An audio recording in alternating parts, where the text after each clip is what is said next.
ইয়ামিন, ঈদের তো আর বেশি দিন বাকি নেই। কেমন জমজমাট হয়ে উঠেছে বাগেরহাটের হাটগুলো, এবং সে সাথে দামের বিষয়টাও জানাবেন। ক্রেতা বিক্রেতারা দাম নিয়ে কি বলছেন এবং হাটে গরুর যোগান কতটা?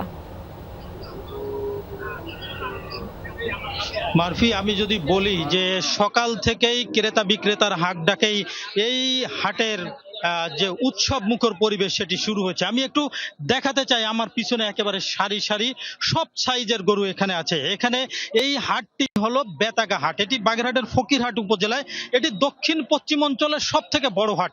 এখানে কয়েকটি জেলা থেকে ছোট ছোট যারা পাইকার আছে, যারা গরু ক্রেতা বিক্রেতারা আছে, তারা এখানে এক পক্ষ গরু নিয়ে এসে আর এক পক্ষ এখান থেকে কিনে সারা দেশেরই যোগান হয়। আমি সকাল থেকে এখানে দেখেছি যে ফরিদপুর, মাদারীপুর, শরীয়তপুর, পিরোজপুর, খুলনা, আপনার নড়াইল থেকেও এখানকার যারা ছোট ছোট পাইকার তারা এখানে এসেছে। এই পর্যন্ত আমার কাছে যে তথ্য আছে তাতে প্রায় 9 শতাধিক গরু বিক্রি হয়েছে।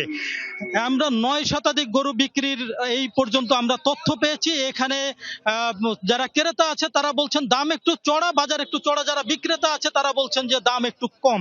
তবে আসলে ক্রেতা বিক্রেতাদের হাট ডাকে এখানকার যে বাজার, সেই বাজারটি আমরা দেখছি জমজমাট, যে বেশ জমজমাট হয়ে উঠছে। ইয়ামিন, আপনাকে ধন্যবাদ জানাচ্ছি আমাদের সঙ্গে যুক্ত হওয়ার জন্য।